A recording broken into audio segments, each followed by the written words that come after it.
bagi teman-teman PLD yang sudah melaksanakan minimal satu siklus pembangunan desa akan dengan mudah sebetulnya memenuhi portofolio. Nah, hanya kendalanya tadi satu di aspek pemahaman. Nah, pemahaman apa? Yang pertama adalah terkait portofolio. Nah, portofolio itu adalah dokumen pribadi yang menyangkut tentang diri kita, di mana dalam dokumen paling tidak menunjukkan peran kita sebagai pendamping lokal desa. Nah, ini yang kami temukan di beberapa kali asesmen. Portofolio tebal-tebal banget, tapi justru tidak ada satu lembar pun yang menunjukkan peran PLD itu sendiri. Nah, ini yang problem. Nah, ini sebetulnya yang harus diluruskan terkait soal pengertian portofolio itu sendiri. Nah, dibedakan antara portofolio PLD dan portofolio desa. Nah, misalnya RPJMdes, RKPdes, APBdes itu adalah portofolio desa. Lah, portofolio PLD adalah prosesnya, di mana PLD berperan dalam melakukan fasilitasi itu sendiri. Nah, ini yang harus dipahamkan itu. Nah, oleh karena itu kami menghimbau kepada teman-teman PLD atau pendamping desa atau juga seluruh TPP yang belum sertifikasi, ini masih banyak kesempatan untuk satu memperbaiki atau pemahaman terhadap portofolio itu sendiri. Nah, itu yang portofolio, karena asesmen kita itu adalah asesmen pada pekerja yang berpengalaman. Nah, karena berpengalaman kemudian kita hanya memastikan sebetulnya kompetensi para TPP itu sendiri. Nah, itu kendalanya. Nah, ada beberapa catatan lain ya terkait dengan masalah itu.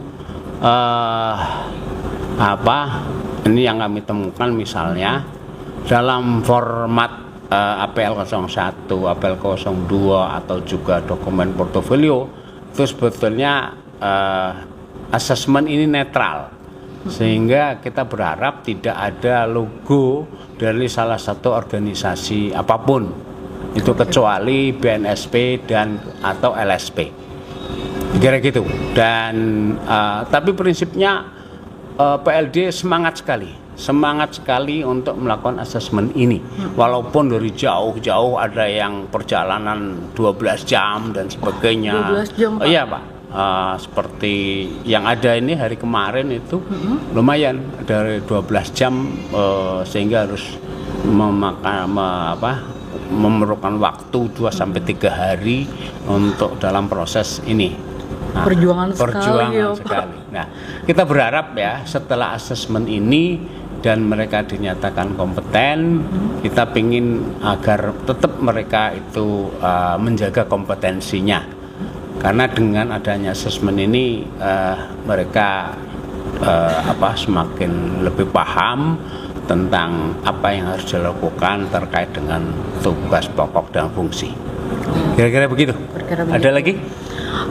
Satu lagi deh, Pak, terakhir. Boleh nggak sih, Pak, kita dikasih tahu nih tips dan triknya untuk mempersiapkan diri, Pak, menyiapkan gimana sih untuk menjalani atau mengikuti kegiatan dari uji kompetensi ini sendiri, Pak? Oke, siap.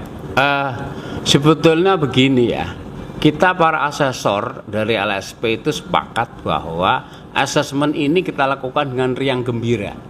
Artinya bahwa kita tidak ingin ada tekanan mental atau ada intimidasi psikologis bagi para asesi, itu kita tidak ingin.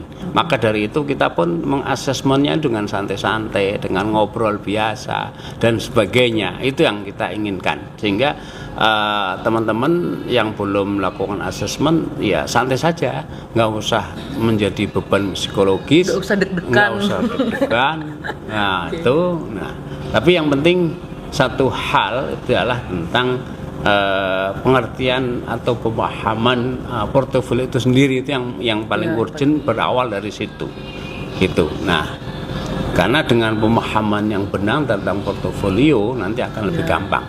Itu tips ya mungkin salah satunya adalah untuk mengantisipasi portofolio yang tidak relevan dalam satu unit kompetensi. Misalnya itu teman-teman TPP itu bisa membuat semacam laporan fasilitasi kegiatan itu loh, karena unitnya misalnya begini, melakukan fasilitasi pendataan desa.